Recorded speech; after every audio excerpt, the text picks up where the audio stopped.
नमस्कार। बिहार स्वास्थ्य विभाग में एक बहाली आई थी, स्टाफ नर्स की बहाली, जिसमें कहा गया था कि आपका कॉलेज अगर बिहार से बाहर अवस्थित है तो आपका कॉलेज आईएनसी से सूटेबल होना चाहिए। इसके अलावा आपका बीएनआरसी में रजिस्ट्रेशन होना चाहिए। ये बातें कही गई थी कि वही लोग फॉर्म भर सकते हैं। इसके बाद क्या हुआ कि जो है कुछ अभ्यर्थी हाईकोर्ट चले गए। जो अभ्यर्थी मान लीजिए एमपी से कर रहे थे, जो है जीएनएम का कोर्स बिहार के ही थे और एमपी से कर रहे थे, उनका रजिस्ट्रेशन अभी तक ट्रांसफर नहीं हो सका था और साथ ही उनका कॉलेज आईएनसी से भी सूटेबल नहीं था, तो वे लोग फॉर्म नहीं भर पा रहे थे। तो हाईकोर्ट गए और हाईकोर्ट ने उन्हें राहत दे दी। हाईकोर्ट ने कहा कि आप लोग भी फॉर्म भर लीजिए, यानी जिनका कॉलेज आईएनसी से सूटेबल नहीं है वे लोग भी फॉर्म भर लीजिए। अगर आपने अभी तक बीएनआरसी से रजिस्ट्रेशन नहीं करा पाए तो भी आप फॉर्म भर लीजिए। ये बातें जो है हाईकोर्ट के द्वारा कह दी गई। उसके बाद से बहुत सारे अभ्यर्थी इंतजार करने लगे कि आखिर कब हमें मौका मिलेगा, क्योंकि जब फॉर्म भरने का डेट है वो तो समाप्त हो चुका है।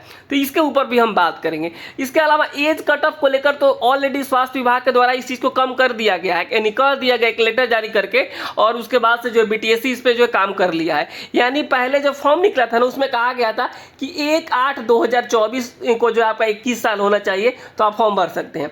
बहुत सारे अभ्यर्थी ईमेल किए, जो है अपना बात पहुंचाए ऊपर तक, तो उसके बाद क्या हुआ कि 1/8/2025 कर दिया गया। यानी दो अब तक बदलाव हो सका है।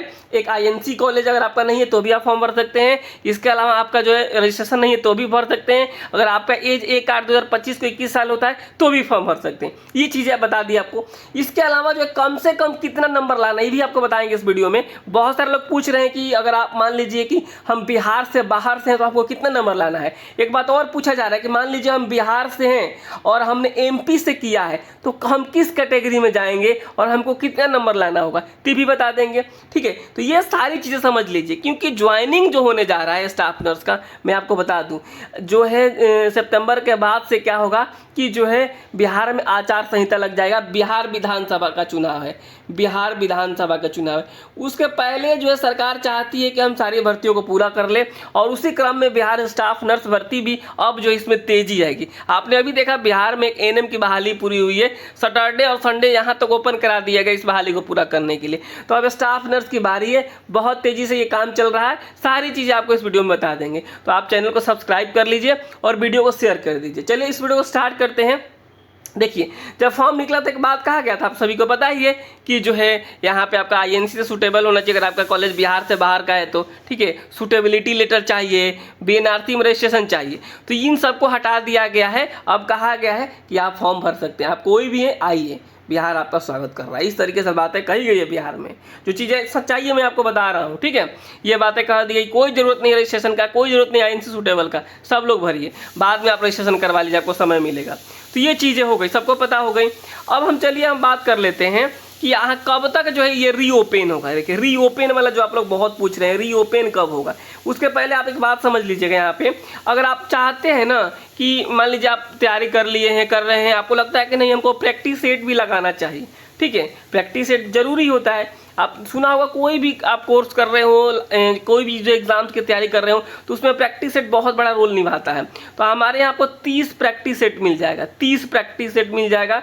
इसके लिए आपको क्या करना पड़ेगा, इसके लिए आपको जाना होगा जो है प्ले स्टोर पे और सर्च करना होगा एजुकेशनल एकेपी, ये वाला, और आपको जो है सर्च करके एप्लीकेशन इंस्टॉल करना होगा। वहाँ आपको बिहार स्टाफ नर्स का वहाँ पे नोट्स वगैरह भी मिल जाता है और 30 प्रैक्टिस सेट मिल जाता है। तो अब तक जो है 22 प्रैक्टिस सेट हो चुका है, तो आप 22 प्रैक्टिस सेट आज दे सकते हैं और धीरे धीरे अपडेट हो रहा है। ये 30 तो हमने कहा है, लेकिन हो सकता है अगर हम इसको कोशिश करते हैं, अगर बढ़ेगा तो बढ़ा भी देंगे। तो आप जो है प्रैक्टिस सेट जाके ज्वाइन कीजिए और प्रैक्टिस सेट खुद से मार रही, जब आपको समय मिले तब आप प्रैक्टिस सेट लगा सकते हैं। ठीक है, ये चीज़ें हो गई। तो यहाँ पे मैं बता दूँ, आपका जो है रीओपन जो हो रहा है कल से परसों तक जो है ये रीओपन हो जाएगा। कल से परसों तक जो है आपका दोबारा रजिस्ट्रेशन शुरू हो जाएगा, दोबारा जो है आप फॉर्म भर सकते हैं और आपको मात्र जो है 7 दिन का समय मिलेगा। ठीक है, 7 दिन मैक्सिमम का जो समय मिलेगा, इससे कम ही मिलेगा। ठीक है, तो आप लोग एकदम अपडेटेड रहिए, अपने डॉक्यूमेंट्स को तैयार करके रखिए, कभी भी ये डेट जारी हो सकता है। कल से परसों तक ये नोटिस जारी हो जाएगा बीटीएससी के साइट पे। ठीक है, ये चीज़ आप समझ गए स्टाफ नर्स वाले।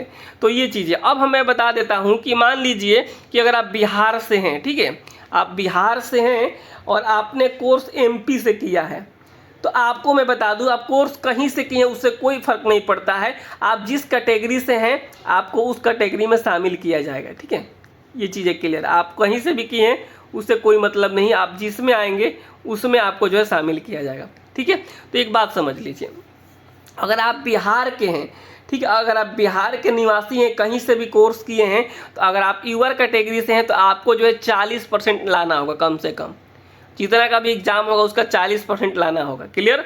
दूसरा मैं बता दूं आपको, अगर आप जो है पिछड़ा वर्ग से आते हैं, ओबीसी से आते हैं, BC1 से आते हैं, तो आपको कितना लाना होगा, 36.5% लाना होगा। इसे पिछड़ा वर्ग समझ लीजिए, इससे पिछड़ा वर्ग। ठीक है, एक होता है अत्यंत पिछड़ा वर्ग। अत्यंत पिछड़ा वर्ग जो होता है, तो ये क्या होता है, इसे बोलते हैं ईबीसी। क्या बोलते हैं, इसे ईबीसी बोलते हैं। तो ईबीसी को कितना लाना होता है, ईबीसी समझ लीजिए, जो ईबीसी होता है ना, ईबीसी कैटेगरी को 34% लाना होता है। ये कम से कम मैं बता रहा हूँ, क्योंकि अभी कम से कम भी लोग नहीं लेकर आ पाते हैं, मैं सही बता रहा हूँ। अभी एएनएम का मैं बता दूँ कि मात्र जो है 8700 लोग जो है 32 नंबर लेकर आ पाए थे। बहुत सारे लोग सर कैटेगरी में 32 नंबर भी लाने वाले नहीं थे। तो ये अत्यंत पिछड़ा वर्ग हो गया, पिछड़ा वर्ग यूआर हो गया।